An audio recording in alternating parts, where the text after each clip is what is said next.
Good afternoon, Commissioners. Today I'd like to bring to your attention a potential fraud on an enormous scale happening in your county. There's now clear evidence of NASA using numerous methods to grossly mislead the public about astronauts being on the International Space Station.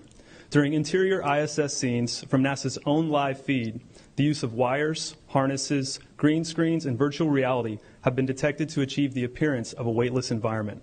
Examples of this include astronauts fading in and out of the screen, green screen glitches, grabbing objects that aren't really there, pulling on invisible wires, getting tangled in their harnesses, and even astronauts appearing out of thin air.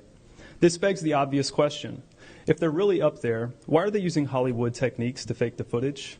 Now, unfortunately, I can't show you these clips in here today, but I will be sending them to you. Outside the International Space Station, during spacewalks, air bubbles have been recorded on numerous occasions. How is it possible for air bubbles to be present in the vacuum of space? I once questioned astronaut Scott Kelly about this phenomenon. His body language and answers only created more questions. In 2013, astronaut Luca Parmitano nearly drowned during a spacewalk when his helmet filled with water. This happened again just last year.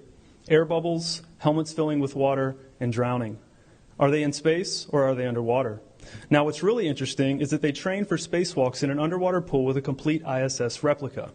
Now, surely they aren't filming these spacewalks in an underwater pool and then editing them to appear if they're in space, because that sure would be something, wouldn't it? I'm calling on the Brevard County Commissioners to open a full investigation into NASA's fraudulent practices and use of taxpayer dollars.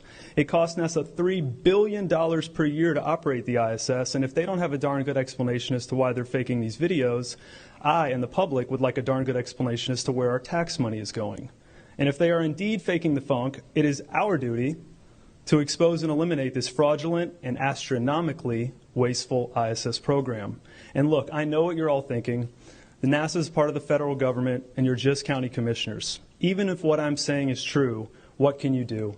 But let me remind you, not only is this happening in your county, as public officials, you have the platform and the ability to make a statement or hold a press conference, alerting the public, state, and federal